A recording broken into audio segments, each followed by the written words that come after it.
Labą dieną, labą dieną.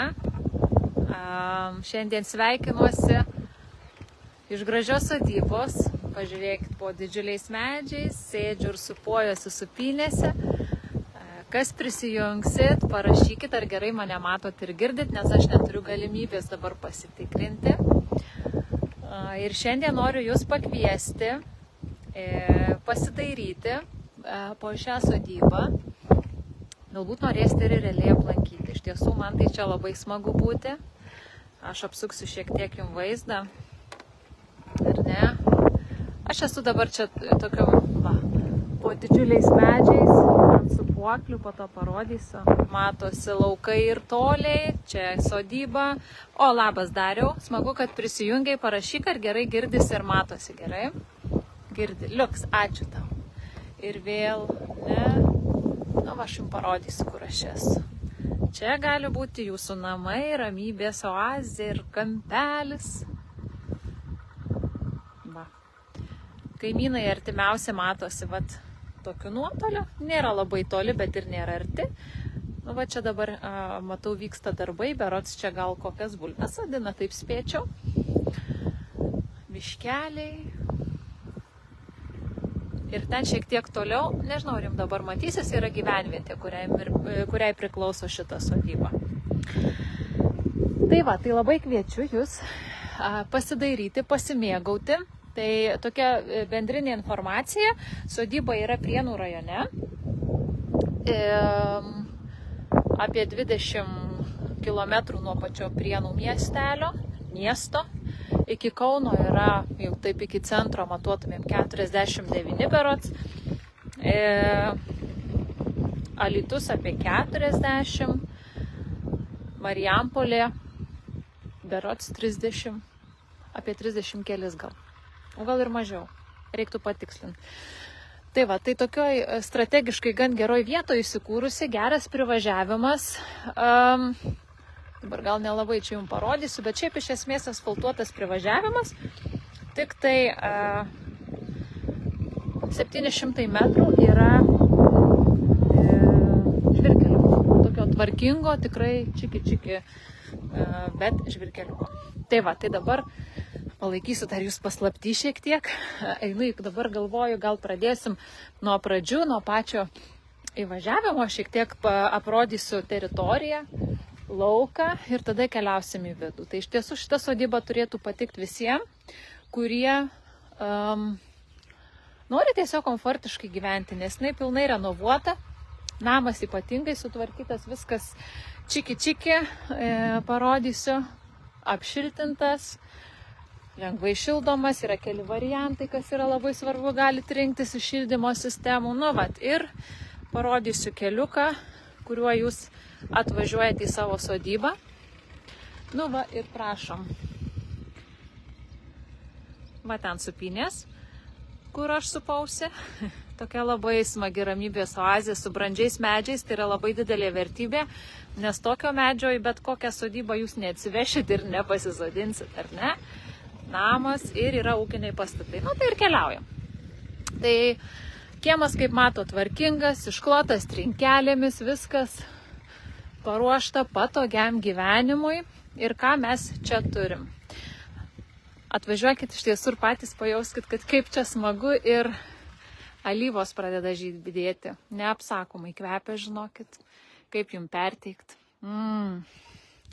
Gerai, bet pradedam. Čia yra lauko virtuvėlė.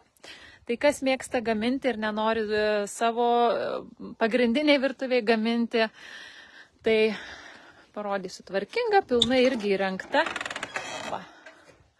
Šaldytuvas, komplektukas, viskas čiki. Čia gali tiesiog ant krosnies netgi, ar ne, kažką pasigaminti. Tai čia visiems, kas mėgsta užsiimti gamybą. Toliau yra dar vienas ūkinis ir paskui keliausime jau į namą, bet pradėkim. Aš jau pradėjau nuo ūkinių, tai greitai. Čia yra rūsys, kas yra labai čiki. Matot, nusilipa žemyn, galit sandėliuoti daržovės, pasiauginti. Tiesa, sklypui priklauso Beveik 1,5 hektaro žemės kartu su namų valda, viskas yra aplink, praktiškai vienam sklype, kas yra labai patogu. Tai galite ir augintis daržovės, kažkokį nedidelį ūkį turėti savo ir čia rūsį galite pilnai sandėliuotis. Dabar dar viena patalpa ūkinio, čia jau yra pradėta įrenginėti, o matot, viskas gražiai, tokia kaip vasaros pasibuvimo erdvė, ar ne, salytė, smagiem pasisėdėjimam su draugais ir taip toliau. Pro langą matosi vat, būtent ta vieta, kur aš mėgavausi sūpuoklėse. Ir keliaujam lauką. Ir štai čia toliau, čia dabar neįsim, buvo mintis įsirenginėti pirtį, ar ne, šitą salytę pasibuvimam pirtelį, ar ne? Tai čia galėsit tą įsigyvendinti. O čia dabar kaiminystėje dar yra paskutiniai neišsikėlę gyventojai, vištytės, labą dieną. Taip, aha. O čia yra dar ūkinis pastatas, tvarkingas, jeigu norėtumėt kažką pasiauginti daugiau. Daugiau paukščių, nežinau, avį, ožką, ar ką jūs sugalvosite, tai yra pilnai tvarkingas ūkinis pastatas. Na, va, o dabar keliaujam aplink namą patį. Tai, jūs girdit, kažkur čia skrenda. Nežinau, ar matysit. Ne, nesimato jums čia, ko gero. Nežinau, kažkokie paukščiai, bet labai gražiai. Jie čia dabar mums gieda. Tai va, čia yra namas, ar ne, su gražuoliu alyvų krūmu, brandžiais medžiais. Ir keliaujam tą keliu. Va, pažiūrėkit, koks grožis, kaip dabar čia, žinokite, kvepia. Neapsakomai, aš parodysiu čia obelis, apsipylusi žiedais. Va. Žemė jau prisnigta. Labai smagu. Nu, čia toks irgi kampelis, kur galite įsikurti jaukių vietų. Čia vat pirmai einam pažiūrėti. Inkiliukas yra, pažiūrėkit. Varnėnai ten gyvena. Pirmai man pavyko juos užstebėti, dabar. Matėt? Išskrido, pasirodė gyventojai. Čia yra ir vyšnių, ir vyšnios, man rodos, čia. Vyšnaitės, ten toliau vaismedžiai, dideli brandus medžiai. Labai gražiai.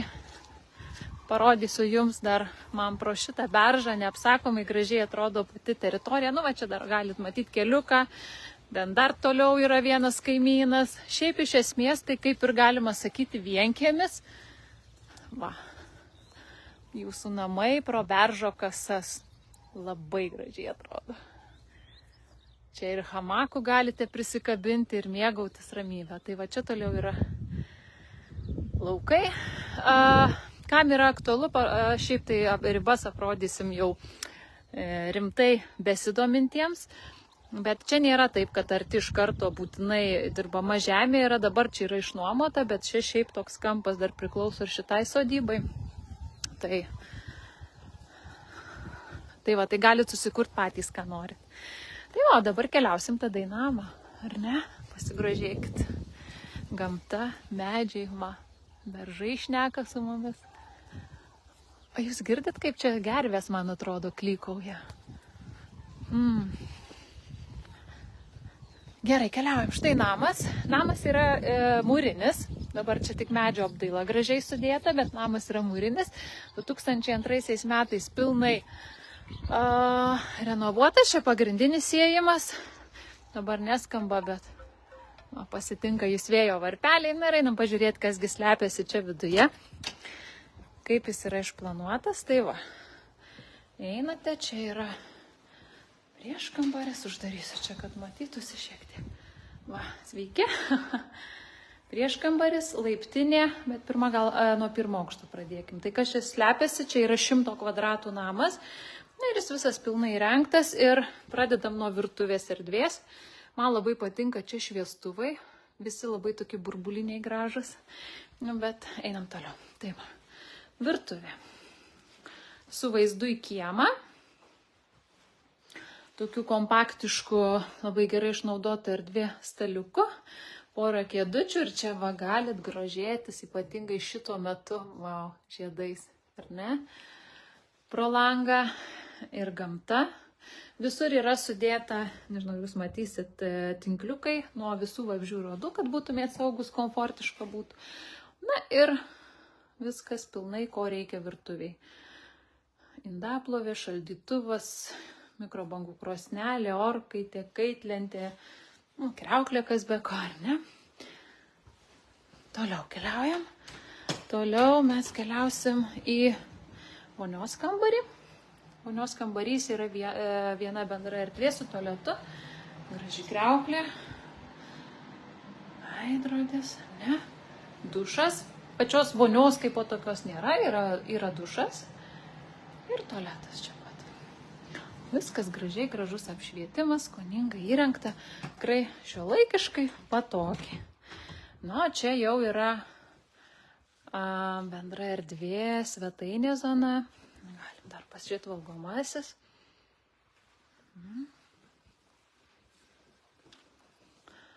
Kondicionierius. Tiksliau, čia yra oras sistema sumontuota, tai galima ir pasišildyti, jeigu reikia papildomo šildymo, bet šiaip namas labai šiltas, apšiltintas tiek iš vidaus, tiek iš išorės. Ir va čia kampe jūs matysite, židinys yra. Tai yra pagrindinis šildymas. Židinys yra su vandens kontūru, tai yra nuo šito židinuko šyla visos grindys pirmam aukšte. Į antrą aukštą nueisim, ten šyla radiatoriai. Tai to visiškai pilnai pakanka, namas tikrai yra labai šiltas, tai jūs gali džiaugtis ir ugnele židinyje, ar negrožėtis, ir kartu komfortiškai jaustis. Kas dar yra? Dar yra vienas kambariukas. Čia gali būti svečių kambarys, čia gali būti, nežinau, vaikų kambarys, ar ne, jeigu daugiau vaikų turite. Taigi, langai čia vėlgi tas gražuolės obelis. Kitas langas į ilgakasius beržus. Tai va, kas man dar patinka šitame name, tai yra veranda, šiaip yra ir atskiras išėjimas čia. Va čia atskiros durys, galima irgi išeiti, bet man patinka ta veranda, yra čia įrengta labai patogiai, čia berods šaldiklis didžiulis, kaip skalbimo tokia zona, ar ne, turėti atskirą kambarį skalbiniams, skalbti tokią ūkinę patalpėlę tikrai labai gerai. Bet man čia kilo ir mintis, čia galima pasidaryti ir tokį savo ofisiuką, kas dirbat iš namų, ar ne, atskirą turėti su atskirų šeimų, kai norisi jau atsipūst po darbų, ar ne, kavos išgerti į kiemelį, tai čia kiekvienam pagal save. Tai va, dar kartą pasigrožiam. Čia irgi toks įdomus gražus šviestuvėlis. Tiesa, kas dar svarbu paminėti apie šildymą, čia yra nuimtos plytelės, jau pasirodė, dabar yra rūsys, ten yra visi katilai, bet tos plytelės bus tuoj sudėtos. Tai va, kas svarbu apie šildymą, dar yra elektrinis katilas, tai labai patogu pasitarnauja tuo metu, jeigu kažkur žiemos, pavyzdžiui, šaltuoju metu jūs išvykstat ir jums, kad nereiktų palikti šalti namų, ar ne, ir nereiktų kūrenti, pasijungiate elektrinį katilą. Tai va, gerai, toliau ką mes dar keliaujame į antrą aukštą, ar ne? Va, keliaujame antrą aukštą, tokia laiptinė, langelis į kiemą, lipam aukštyn. Aš jums sakau, man čia tie šviestuvai tai yra labai gražus. Gražus mediniai laiptai. Va, dar pasigrožėkit. Gražu, ne? Kas mėgsta burbuliukus. Va, čia yra toks holas su didelė spinta ir yra vienas kambarėlis, kuris buvo rengtas kaip vaikučių kambarys, čia jau palėpinis, netas, vadinkim taip, mansardinis antras aukštas, yra komodėlė, gražiai visur sumontuota, palaukit, pabandysiu ir uždegti, apšvietimas iš tų medinių intarpų. Ir va čia, matot, irgi vaizdas į obelaitės gražiasias. Kompaktiški tokie kambariukai. Einam toliau. Ir dar vienas kambarys. Čia jau jūsų miegojimo zonelė. Didelis erdvus pakankamai šis miegamasis. Ir čia dar, kas yra smagiai padaryta, išnaudota erdvė, tai yra darbo kampelis padarytas su vaizdu į medelius. Ir niša, kurioje yra didelė spinta. Tai va, tiesa, jeigu turit klausimų kokių nors, tai tikrai gali drąsiai man juos užduoti. Na va, ir apibėgome. Tai 100 kvadratų. Ekonomiškas, tikrai labai ekonomiškas namas, šiltas, sutvarkytas, tai lieka atsinešti savo lagaminą ir gyventi. Tai va, nuotoliai tikrai nedideli. Va, čia dar ką galiu parodyti. Dėl saugumo signalizacija, nors iš esmės vietovė tikrai yra labai saugi, žmonės bendruomeniški, visi draugiški yra, bendraujantys, tai tikrai saugi, rami vieta gyventi. Dabar galvoju, ką dar aš galėčiau jums papasakoti, reikia čia atvažiuoti. Dabar prisėsiu ant, išbandysime minkštumą. Patogus kampas, labai patogus. Reikia atvažiuoti ir, kaip sakau, pasimatuoti, pajausti vietos atmosferą, kaip čia yra smagu, kaip čia yra ramu, kaip čia yra gera. Nes iš tiesų tokia, kas ieškote tokios ramesnės vietos gyvenimui, tai yra labai super wow. Su vaikais ypatingai didelė erdvė, daug vietos lakstyti, nėra didelio jokio judesio, tai yra labai saugi vieta, kalbant apie vaikus, ar ne? Faina. Tai va, tai reikia atvažiuoti ir pasimatuoti patiems. Ir kas dar? Jeigu jūs esate šeima su vaikais, tai yra svarbu paminėti, nes tada kyla klausimas darželiai, mokyklos ir panašiai, tai netoliese yra artimiausias darželis 5-7 kilometrai, kažkur man atrodo iki Plutiškių miestelio, kur yra mokykla ir darželis, tai būtų pats artimiausias. Taip pat daug kas renkasi ir Prienų pusę, Prienų mokyklas darželius, vaikus vežioja į mokyklą mokykliniai autobusai. Taip pat viešasis transportas kursuoja visiškai netoli pagrindinių kelių čionais. Tai viskas, ko reikia, yra šalia. Maža parduotuvėlė vietinė yra už kažkur kilometro. O jau rimtesnius apsipirkimus be abejo reikėtų daryti mieste. Tai va, tai kas norite apsilankyti realiai, dar parodysiu, čia aš jums dar pagundysiu, ar ne? Kas norėtų realiai pamatyti, tai galite man parašyti, pakomentuoti, paskambinti ir susiorganizuosime apžiūrą. Tai va, šiaip iš esmės apart, kad vištos dar čia gyvena, sodyba yra pilnai atlaisvinta. Ir galite iš karto keltis ir gyventi ir džiaugtis šitų nuostabių orų, nuostabią aplinką, eiti pasisupti ant supinių, kurti savo, gėlynus, jeigu mėgstate, kviesti savo giminės ir draugus vakaroti, leistis baseinus ir mėgautis tiesiog gyvenimu. Tai tiek, laukiu dabar atvykstančių žmonių apžiūrai. Tai jau kaip ir baigsiu transliaciją, kad neužsiplėpėčiau, o jūsų klausimų laukiu po šito video arba parašykit man asmeniškai. Gražios visiems dienos, visom mamoms, gražios artėjančios motinos dienos. Iki.